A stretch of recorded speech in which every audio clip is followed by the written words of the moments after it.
RAB তদন্ত কমিটির প্রতিবেদনের বিষয়ে আদ্দিন হাসপাতাল কর্তৃপক্ষের কোনো বক্তব্য কি পাওয়া গিয়েছে কিনা জানাবেন।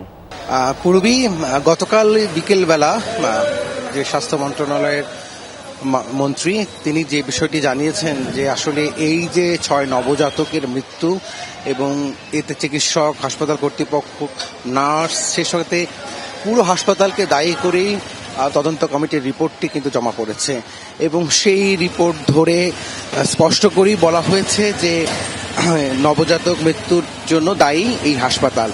তবে হাসপাতাল কর্তৃপক্ষ এখন পর্যন্ত আনুষ্ঠানিক কোনো বক্তব্য কিন্তু দেয়নি।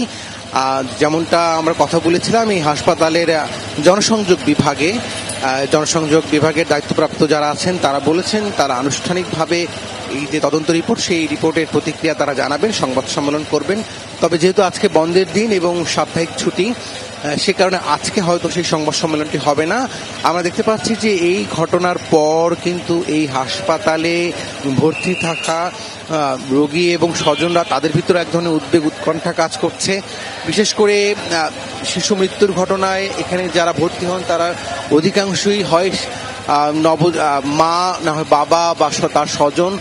এরকম একটি ঘটনার পর এই হাসপাতালে আসলে চিকিৎসা নেওয়াটি কিন্তু এক ধরনের চ্যালেঞ্জের বিষয় হয়ে দাঁড়িয়েছে। এই বিষয়টি কিন্তু বলছিলেন আদ্দিন হাসপাতাল কর্তৃপক্ষ যে তারা চেষ্টা করছেন রোগী এবং স্বজনদেরকে আশ্বস্ত করতে যে তারা সর্বোচ্চ আন্তরিকতা দিয়েই তারা চিকিৎসা সেবা দিয়ে যাচ্ছেন এবং তারা বারবার করে তাদেরকে বোঝাচ্ছেন যে এটি একটি দুর্ঘটনা এবং সেই দুর্ঘটনায় তাদের কোনো সংশ্লিষ্টতা নেই।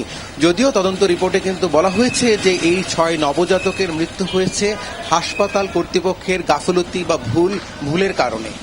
পুরবী।